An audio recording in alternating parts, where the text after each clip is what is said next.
Hi, welcome back. I'm here with MT Divine Creations, working on a very cute, soft plush cookie with sprinkles on it. Stay with me while I take you on this journey and talk about the materials and the process that I use to make this cute cookie. So as I'm preparing to make this cookie toy, I will get my materials ready. But the most important things that you will need is the fabric that you want to use. This is microfiber material, 100% polyester. And so this is what I'm going to use for it. I like the texture of it. You can use whatever you want. It's up to you.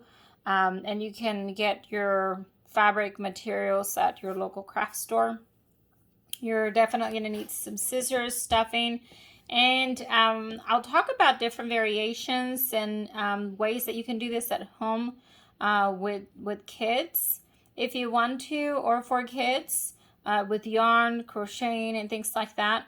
But I just wanted to show you how I'm making my version for what I need to use it with. Thank you, and stay tuned. Okay, so in order to do this activity, I had to get an idea of shapes I wanted to use. I used Word in order to just kind of get different shapes. I also can use Microsoft PowerPoint just to kind of make them however I want to. I use Adobe Illustrator as well to help me draw, kind of just get an idea, get this nice rounded shapes to do that.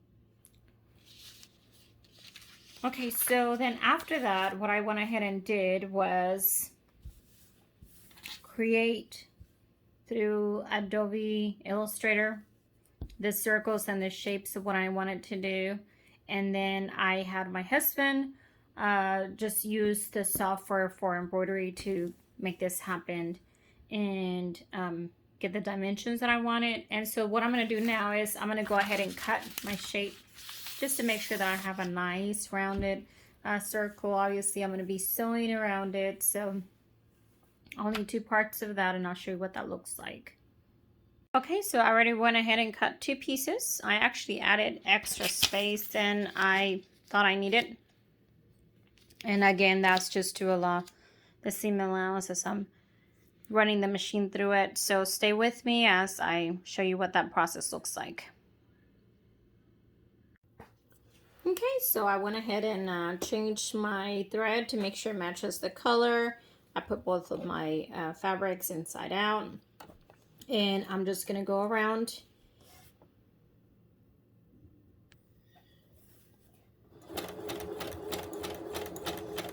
and I'm turning as I go, just kind of eyeballing it, following a line. If this happens where one goes on top and the other one goes on the bottom, it's not necessarily a big deal because you're still, here's where it's sewing, so it's not affecting it. But I want to be able to see that it's grabbing both pieces of fabric, even though I have pins to help it stay together. I just want to make sure I can see what's going on right here. I've cut to the end and I left an opening so that I can turn the fabric and then stuff it and then hand sew the edges. Okay, so here is my little cookie. It looks like a cookie man. So I'm gonna go ahead and stuff it and then start folding the edges and hand sew that. Like that. Looks really cute. Okay, so here I am stuffing my cute cookie. And I'm going to keep going. This is what the back's looking like now, and the front. So cute. Cute and soft. Okay, and then at this point when you're done, you can add any little rhinestones or whatever you want to make it look cute. If you want to add anything else to it, I'm very happy with what it looks like. But you can add a cute little bow like I've shown in previous videos. Anyways, I'm gonna keep stuffing it and then I'll come back. Okay, so as I'm getting ready to sew, I kind of estimated how I want it to look and making sure that it was round enough. And the good thing about this is that this is a good time to adjust as I'm going through it, in and out, and making sure that it still keeps a nice round shape. Okay?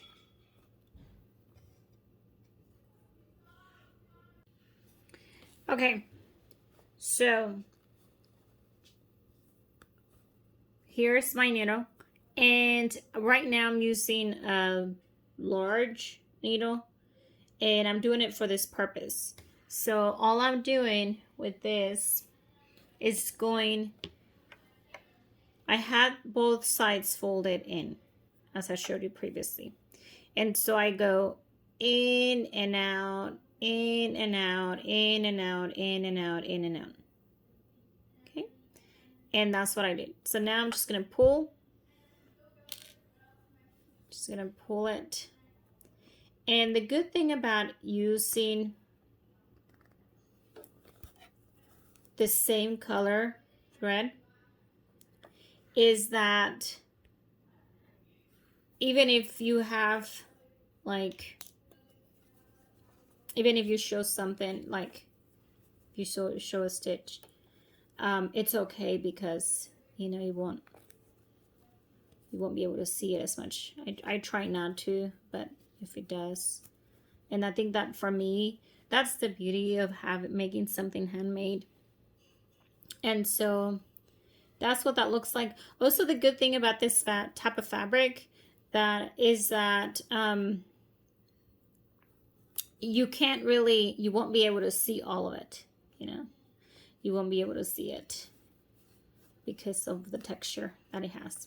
Now, one thing I do want to say is you can do this activity with kids. If you want to do that, obviously you'll have to have this already made if you wanted to do it like that, or draw a shape and then, you know, teach them how to hand stitch.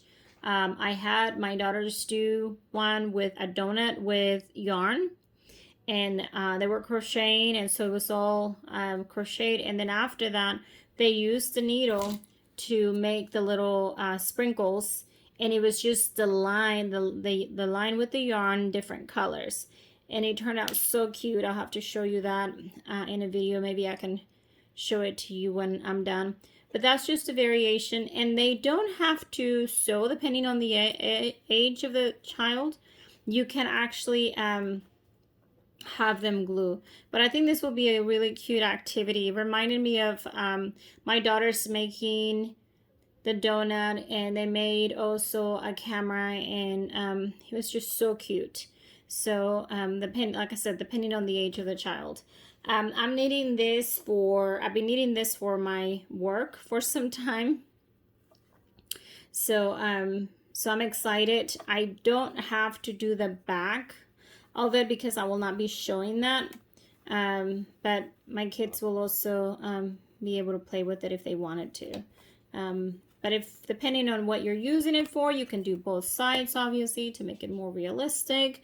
The possibilities are endless, but this is just an idea. So what I'm going to do right now is I'm going to go ahead and play with it. Well, I first need to knot it, and then just kind of play with it and move things a little bit, making sure that it takes the shape that I wanted, because what I did is I started stuffing it, and I was just pressing so that I can allow enough space for me to work on sealing it. And so right now I'm just going to go ahead and make sure that it takes a nice rounded shape. Okay, so what I'm doing now is I'm going around with that same zigzag motion, in and out that I was showing you so that I can create a little edging. Okay, this is the sewing machine. This is the sewing machine, right? And this is the edging that it gives me, which is great. I don't see a problem with it. I just want it to be a little bit more have like a little more texture of a cookie shape, like that. Just a little more texture, kind of just make it a little more chunky. And that's why I'm doing that. Okay, this is what I sealed it with. So now I'm going in and out to try to just make the little ripples that you see. Okay, you don't have to do that. You can skip that step, obviously, if you're happy with this texture. I don't see anything wrong with it. That's just my personal preference. Okay, so you see the difference? She's just a little more chunky. And she has a different texture. And like I said, this is just my personal preference. And what you can do is you decide how much of that little rippling effect you want, and you just pull. Okay, you can just manipulate it however you want. Okay, play with it. Oh my gosh, this is so cute. I'm so excited. This is what it looks like. You can see. And obviously those were done on purpose. But this is her. She looks so cute. A cookie. Cookie. A cookie for you. Yum, yum, yum. Here's my cookie. It is so cute. I am so happy and excited how it turned out. Thank you so much for watching, and I hope you get to try this activity at home. It's a great addition to my collection of tools that I use, and so I am excited to use it. Thank you. See you next time. Okay, so here it is, my new addition. I am so happy and can't wait to use it. Thank you so much for watching. Stay tuned, and I hope to see you again next time.